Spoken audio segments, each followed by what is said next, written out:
इस वक्त की एक बड़ी खबर आ रही है दिल्ली से।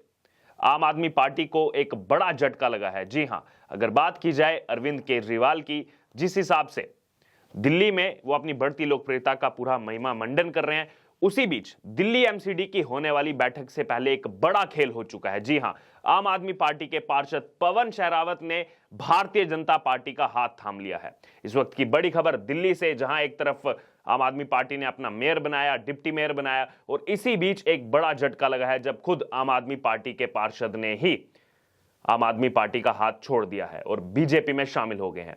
दरअसल दिल्ली एमसीडी में स्टैंडिंग कमेटी के सदस्यों के चुनाव से ठीक पहले आम आदमी पार्टी को एक बड़ा धक्का लगा है। भवाना से आम आदमी पार्टी के पार्षद पवन शहरावत भारतीय जनता पार्टी में शामिल हो गए हैं। और इसके पहले अगर बात की जाए तो दिल्ली एमसीडी में जमकर हंगामा हुआ, मारपीट भी हुई थी जब स्टैंडिंग कमेटी का चुनाव हो रहा था उस समय। जिसके बाद ये जो स्टैंडिंग कमेटी का चुनाव है, ये वहां पर संपन्न नहीं हो सका था और इस चुनाव के लिए ही आज सदन की कार्यवाही ठीक सुबह 10 बजे शुरू हो चुकी है। बहरहाल, अब अगर बात की जाए तो इससे पहले ही पवन शहरावत, जिन्होंने आम आदमी पार्टी को छोड़कर भारतीय जनता पार्टी का दामन थाम लिया है, ये कहीं ना कहीं आम आदमी पार्टी के लिए मुश्किलें खड़ी कर सकते हैं, क्योंकि आम आदमी पार्टी छोड़कर भारतीय जनता पार्टी ज्वाइन करने वाले आम आदमी पार्टी के ही पार्षद पवन शहरावत ने कहा है कि आम आदमी पार्टी में जो भ्रष्टाचार इस समय हो रहा है, उसी वजह से मैंने आम आदमी पार्टी को छोड़ा है। तो यहां पर अरविंद केजरीवाल जो कट्टर ईमानदारी की बातें करते हैं, उन पर खुद उन्हीं की पार्टी के पार्षद जो है बड़े इल्जाम लगा रहे हैं। और पवन शहरावत ने जो बड़े आरोप लगाए और इसमें कहा कि आम आदमी पार्टी ने सदन के अंदर खुद पवन शहरावत से जो है हंगामा करने का दबाव जो है वो बनाया है। तो यहां पर एक तरफ जो आम आदमी पार्टी बीजेपी पर आरोप लगा रही है, खुद अब कटघरे में खड़ी दिखाई दे रही है। मेयर और डिप्टी मेयर के चुनाव के बाद उनके इशारे पर पार्षदों को हंगामा करने को कहा गया था। ये खुद कहा है पवन शहरावत ने कि आम आदमी पार्टी ने हंगामा करने के लिए कहा था, जिसकी वजह से मैंने पार्टी छोड़ी है और भारतीय जनता पार्टी में शामिल होने का फैसला किया है। वहीं आगे पवन शहरावत ने कहा कि सदन में जो कुछ भी हुआ वो दुर्भाग्यपूर्ण है। जो स्टैंडिंग कमेटी चुनाव के समय हुआ, हमने देखा किस प्रकार से वहां पर जो है चुनाव संपन्न नहीं हो पाया था। दरअसल दिल्ली नगर निगम में बुधवार को मेयर चुनाव के बाद बुधवार शाम को स्टैंडिंग कमेटी का चुनाव शुरू होता है और इसके बाद सदन में हंगामा जो है वो वहां पर शुरू हो जाता है। आम आदमी पार्टी और भारतीय जनता पार्टी के सदस्यों ने एक दूसरे से जो है मारपीट शुरू कर दी। इनमें पुरुष पार्षद भी शामिल थे और उनके साथ साथ महिला पार्षद भी शामिल थे। दोनों पार्टियों की तरफ से एक दूसरे पर जो है जमकर लात घूंसे बरसाए गए, सदन में बोतलें फेंकी गई और बैलेट बॉक्स जो है उसको पलट दिया गया। और रिपोर्ट्स के मुताबिक स्टैंडिंग कमेटी के चुनाव के दौरान कुछ मेंबर्स जो हैं आम आदमी पार्टी के, वो मोबाइल फोन लेकर के आए थे। इस पर भारतीय जनता पार्टी के जो पार्षद वहां पर मौजूद थे, उन्होंने आपत्ति दर्ज करवाई थी और हंगामा इसी बात को लेकर के शुरू हुआ। मेयर शैली ओबराय अपनी कुर्सी पर ही थी और भारतीय जनता पार्टी के सदस्य भी वहीं पहुंच गए और वहां पर जो है ये हंगामा शुरू हो गया। इसके बाद जो है आपस में तनातनी की स्थिति वहां पर बन गई, जिसके बाद बैलेट बॉक्स भी जो है वो पलट दिया गया।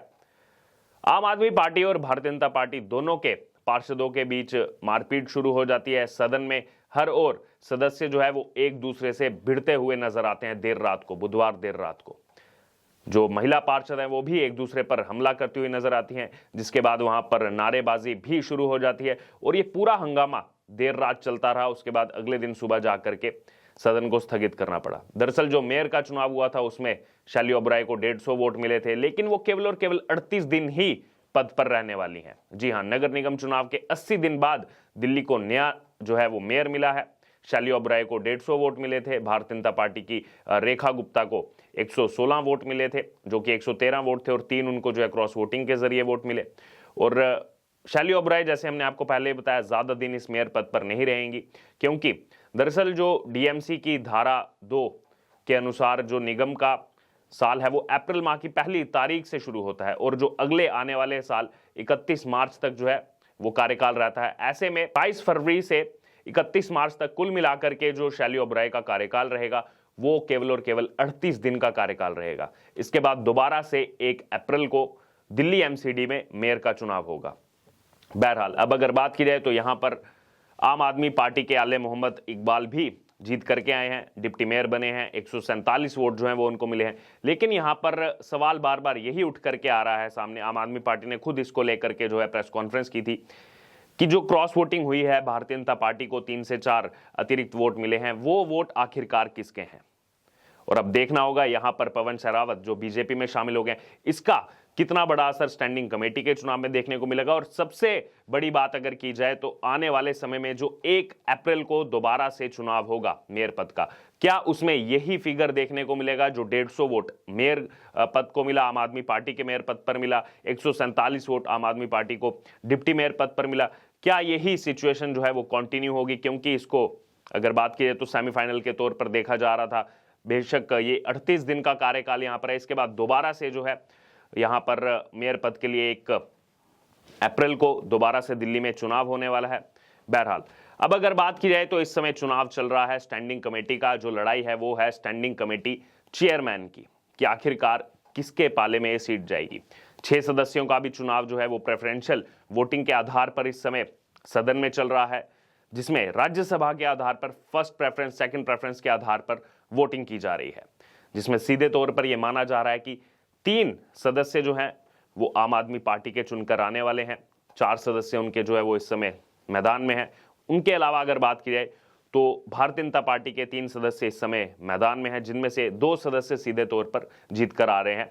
और 6वें सदस्य के लिए, क्योंकि 5 लोग सीधे जीत कर आ रहे हैं, 6वें सदस्य के लिए जो है वो फाइट यहां पर देखने को मिल सकती है आम आदमी पार्टी और भारतीय जनता पार्टी के जो उम्मीदवार हैं उनके बीच। और इसी बीच पवन शेरावत का भारतीय जनता पार्टी में जाना एक वोट की, क्योंकि इसमें अहमियत है इस स्टैंडिंग कमेटी चुनाव में, क्योंकि इसमें अगर बात की जाए तो सीधे तौर पर जो है सिंगल वोट नहीं किया जाता है, प्रेफरेंशियल वोटिंग की जाती है। तो इस हिसाब से यहां पर ऐसा माना जा रहा है कि भारतीय जनता पार्टी ने पवन शेरावत को अपने खेमे में ज्वाइन करवा करके आम आदमी पार्टी को बेशक मेयर बना लिया हो, आम आदमी पार्टी ने डिप्टी मेयर बना लिया हो, लेकिन शुरुआती तौर पर ही, क्योंकि अभी हाल ही में दिसंबर में चुनाव हुआ था, उसके बाद एक बड़ा झटका दिया है यहां पर आम आदमी पार्टी को। इससे पहले अगर बात की जाए तो एक निर्दलीय पार्षद गजेंद्र दलाल वो भी भारतीय जनता पार्टी में शामिल हो गए और इस समय स्टैंडिंग कमेटी का जो चुनाव चल रहा है उसमें वो उम्मीदवार के तौर पर भारतीय जनता पार्टी की तरफ से वहां पर चुनाव लड़ रहे हैं। उनके साथ अगर बात की जाए तो कमलजीत शेरावत वहां पर चुनाव लड़ रही हैं।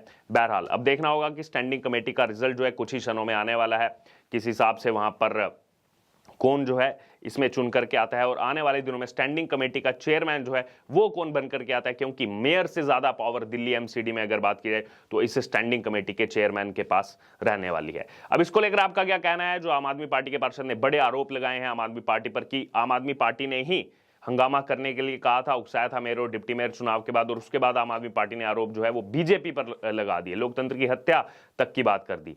बहरहाल इसको लेकर आपकी जो भी राय है आप हमारे साथ कमेंट बॉक्स में शेयर कर सकते हो। इस तमाम अपडेट के लिए बने रहिए हमारे साथ। धन्यवाद।